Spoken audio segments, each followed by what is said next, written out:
Ако Бог ја обештаал нешто на теб и твоја дом, тој ще го спаси на неговото време. Ако Бог ти е казал че ще те благослови с дадено нешто, тој ще го стори на неговото време. Затова нека лицето ти да не бъде сломено. Нека срцето ти да не бъде тъжно. Не допускай съмнение.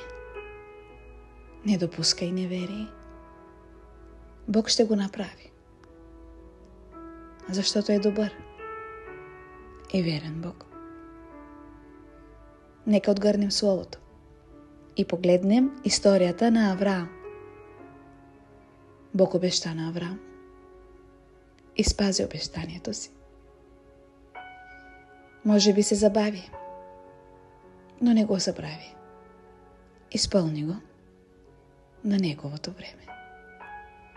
Но Авраам вярваше, без значение, че са минали твърде много години. Без значение, че не виждаше резултати.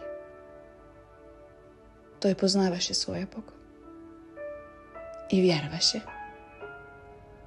И за това и до днес Авраам се нарича баща на много народи и баща на вярата. Бог му го обеща и го спази. Нима при теб е различно? Нима за теб Бог не може да го стори? Нима се скъсила ръката му? Не е. Нужно е вяра. Нужно е уповаване. Нужно е да познаваш Бог. Но хайде сега, нека погледнем и друга история в Библията. Историята на Ана. Бог погледна благосклонно към Ана. Благослови я и даде просеното на сърцето й. Но Ана спази нейното обещание. Отдели Самуил за Бог.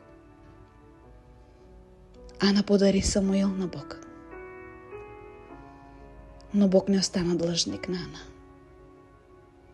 Възнагради делото й и зарадва сърцето й отново, защото е добър Бог и верен Бог.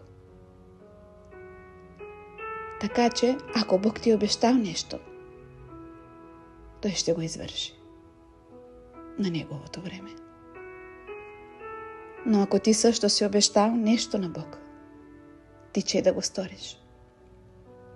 Тичай да го направиш. Защото Бог се удоволства на сърца като на Авраам и на Ана. Не само да получаваме, но и да даваме.